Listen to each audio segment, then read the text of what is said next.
आज हम लोग पढ़ेंगे फूड सिक्योरिटी के टॉपिक को ही पढ़ेंगे। बेसिकली फूड सिक्योरिटी के अंदर जो है हमने यहाँ पे एक छोटा सा टॉपिक क्रिएट कर लिया है, रोल ऑफ द गवर्नमेंट, यानी कि यहाँ पे गवर्नमेंट का क्या रोल होना चाहिए, फूड सिक्योरिटी में गवर्नमेंट का क्या रोल होना चाहिए, इसी के बारे में हम लोग आज पढ़ेंगे। देखिए लिखा हुआ है, the government should provide subsidies on agriculture inputs such as fertiliser, power and water. तो गवर्नमेंट को क्या करना चाहिए, गवर्नमेंट को जो है सब्सिडी देना चाहिए, यानी कि थोड़ा बहुत छूट देना चाहिए एग्रीकल्चर इनपुट्स पे, यानी कि एग्रीकल्चर को परफॉर्म करने के लिए, खेती बाड़ी करने के लिए जो भी चीज़ हमारा लगता है उसमें इनपुट के तौर पे, उस पर गवर्नमेंट को छूट देना चाहिए। जैसे किन किन चीज़ों पे छूट देना चाहिए, जैसे फर्टिलाइजर पे, यानी कि जो हम लोग खेतों में खाद इस्तेमाल करते हैं उसमें थोड़ा बहुत छूट दे देना चाहिए। मान लीजिए कि यदि एक बोरी खाद का दाम 1000 रुपया है तो हो सकता है कि उसको 700 रुपये में दे दे, 500 रुपये में दे दे, तो थोड़ा बहुत छूट वो दे दे बस, है ना। उसके बाद बिजली में छूट दे दे, और उसके बाद हमारा जो पानी है, पानी में थोड़ा बहुत अच्छा काम कर दे, मतलब कि ग्राउंड लेवल को बढ़ाने के लिए कुछ कर दे, या फिर तालाब हमारे लिए खान दे, या फिर हमारे लिए बगल में जो है एक छोटा सा झील बना दे, इस प्रकार का, जहाँ से पानी पास हो सके, मतलब कि पानी से जुड़ा हुआ समस्या जो हमारा है उसको दूर कर दे। कौन? गवर्नमेंट। तो गवर्नमेंट को ये सब चीज़ हमारा जो है करना चाहिए। आगे बढ़ते हैं। Government divide the consumers into 2 categories, below poverty line and above poverty line, यानी कि बीपीएल और एपीएल। तो गवर्नमेंट ने कंज्यूमर को क्या कर दिया है, 2 अलग अलग कैटेगरी में बांट दिया है। पहला है आपका बिलो पॉवर्टी लाइन और दूसरा है above poverty line. Below poverty line में वैसे लोग आते हैं जो कि बहुत ही गरीब है, बात समझ में आ रही है, और अबव पॉवर्टी लाइन में वो लोग आते हैं जो कि गरीब नहीं है, लगभग ठीक ठाक है, उनको गरीब हम लोग नहीं कह सकते हैं। ठीक है, आगे। The consumers who are at below poverty line can get benefit of public distribution system. तो अब हमको आप बताइए कि राशन कार्ड जो बनता है वो किसका बनता है? बीपीएल लोगों का बनता है, जो कि गरीबी रेखा से नीचे है, यानी कि जो कि सही में गरीब है, उन्हीं लोगों का राशन कार्ड मिलता है, और वही लोग अपने राशन कार्ड को लेकर राशन दुकान पे जाते हैं और वहाँ पे उसको अनाज कम दामों में मिल जाता है। तो ये सब किसका रोल है? गवर्नमेंट का है। तो गवर्नमेंट ने ये सब किया है, और यदि कहीं पे नहीं है, ऐसा है तो वहाँ पे करना चाहिए, है ना। तो गवर्नमेंट को ये सारा कुछ करना चाहिए। तो गवर्नमेंट ने सबसे पहले क्या किया, कंज्यूमर को, यानी कि लोगों को 2 अलग अलग कैटेगरी में बांट दिया, बिलो पॉवर्टी लाइन यानी कि बीपीएल और अबव पॉवर्टी लाइन यानी कि एपीएल। और गवर्नमेंट ने ये कहा दिया कि जो बिलो पॉवर्टी लाइन में आते हैं लोग, यानी कि जो वाकई में गरीब हैं, उनको हम एक कार्ड देंगे जिसका नाम होगा राशन कार्ड, और राशन कार्ड को आप जाकर राशन शॉप पे दिखाइएगा तो फिर आपको कम दाम में अनाज मिल जाएगा। तो ये सब किसका रोल है? गवर्नमेंट का है। ठीक है, और यदि कहीं पे नहीं है तो गवर्नमेंट को ऐसा करना चाहिए। आगे बढ़ते हैं। Government should provide proper agricultural infrastructure, यानी कि गवर्नमेंट को क्या करना चाहिए, एग्रीकल्चर इंफ्रास्ट्रक्चर में काम करना चाहिए। अब एग्रीकल्चर इंफ्रास्ट्रक्चर का मतलब क्या हुआ?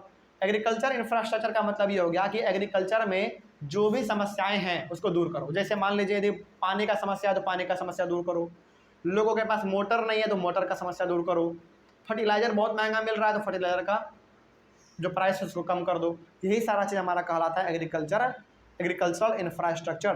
तो इन सारे चीज़ों पे गवर्नमेंट को ध्यान देना चाहिए। ठीक है, और उसके बाद credit linkages and also encourage the use of latest techniques. Credit linkages का मतलब क्या हुआ? क्रेडिट लिंकेजेस का मतलब ये हो गया कि गवर्नमेंट को जो है ना थोड़ा बहुत लोन भी देना चाहिए किसानों को। यदि मान लीजिए कोई किसान के पास बहुत ज़मीन है और वो खेती करना चाह रहा है लेकिन उसके पास पैसा ही नहीं है, तो इस मामले में गवर्नमेंट को जो है लोन भी दे देना चाहिए कि हाँ भाई लोग पैसा लो, खेती बाड़ी करो, और जब पैसा हो जाएगा तो वापस आके हमको दे देना। तो ये सब कुछ जो है काम हमारा गवर्नमेंट कर सकता है। And also encourage the use of latest techniques, यानी कि गवर्नमेंट को क्या करना चाहिए, लोगों को नए नए टेक्निक प्रोवाइड करने चाहिए। गवर्नमेंट प्रोवाइड करेगा किसको? किसानों को नए नए टेक्निक्स, और उसको बताता रहेगा कि देखो ऐसा ऐसा चीज़ करो तभी जाके आपका प्रोडक्शन अच्छा से हो पाएगा। मतलब कि टेक्निक्स का मतलब यहाँ पे ये है कि इन्वेंशन अच्छा होना चाहिए, रेडियो पे प्रोग्राम चलाना चाहिए, टेलीविज़न पे प्रोग्राम चलाना चाहिए। किसके लिए? बेसिकली फार्मर्स के लिए, ताकि उसका बेनिफिट हो सके। ठीक है, तो ये सारा कुछ जो है गवर्नमेंट को करना चाहिए। आगे बढ़ते हैं फिर। Government should create necessary infrastructure like irrigation facilities, availability of electricity etcetera which may attract private investment in agriculture. तो गवर्नमेंट को क्या करना चाहिए? गवर्नमेंट को जो है एग्रीकल्चर इंफ्रास्ट्रक्चर पर ध्यान देना चाहिए। जैसे इरिगेशन फैसिलिटी यदि बढ़िया नहीं है उसको इम्प्रूव करो, है ना। इलेक्ट्रिसिटी यदि नहीं है तो उसको लाओ वहाँ पे, ताकि किसान जो है अच्छी तरीके से अपने खेती बाड़ी को कर सके। अच्छा, आपको लग रहा होगा कि सर खेती बाड़ी में इलेक्ट्रिसिटी का क्या रोल है? अरे भाई, बिजली ही से तो आपका मोटर चलेगा, मोटर से ही तो आप खेती में पानी सिंचाई कर पाएंगे, है ना। तो इन सब चीज़ों के ऊपर जो है गवर्नमेंट को थोड़ा बहुत ध्यान देना चाहिए। और यदि गवर्नमेंट ऐसा करेगा, यदि गवर्नमेंट ऐसा करता है तो क्या होगा, विच may attract private investments in agriculture. यदि ऐसा गवर्नमेंट करेगा तो जो हमारे प्राइवेट लोग हैं, यानी कि आम आदमी भी इसके ऊपर अपना खर्च करना चाहेगा। यानी कि यदि हर एक प्रकार से गवर्नमेंट मदद करेगी तो क्या लोग अपना कुछ पैसा लगा के खेती बाड़ी परफॉर्म नहीं करेगा। जैसे मान लीजिए हमको खेती करने में 50,000 रुपया लगता है, उसमें से 25,000 का काम जो है गवर्नमेंट ने ही कर दिया, तो 25,000 हमको लगाने में क्या है, कुछ नहीं है, लगा देंगे, खेती कर लेंगे और प्रॉफिट कमा लेंगे, है ना। तो यदि गवर्नमेंट इस पर ध्यान देगी तो ऑब्वियस ही बात है हर एक आदमी भी इस पर अपना ध्यान देगा, क्योंकि गवर्नमेंट जैसा काम इसको हम लोग ऐसे समझ सकते हैं कि यदि गवर्नमेंट कोई स्टेप उठाएगी तभी हम लोग भी स्टेप उठा पाएंगे। गवर्नमेंट नहीं कर पाएगा तो हम लोग भी नहीं कर पाएंगे, है कि नहीं। तो गवर्नमेंट को इन सारी चीज़ों पे ध्यान देना चाहिए। इसी के वजह से जो है हमारा आम आदमी भी एग्रीकल्चर में अट्रैक्ट हो पाएगा, वो भी खेती बाड़ी को कर पाएगा और इंडियन एग्रीकल्चर को बढ़ा पाएगा। ठीक है, आगे बढ़ते हैं। उसके बाद हाँ, ये वाला पॉइंट हो गया। The government should focus on increasing food grade production on a sustainable basis. Government को और क्या करना चाहिए, गवर्नमेंट को जो है अनाज का जो प्रोडक्शन है उसको बढ़ाना चाहिए, लेकिन किस बेसिस पे, सस्टेनेबल बेसिस पे।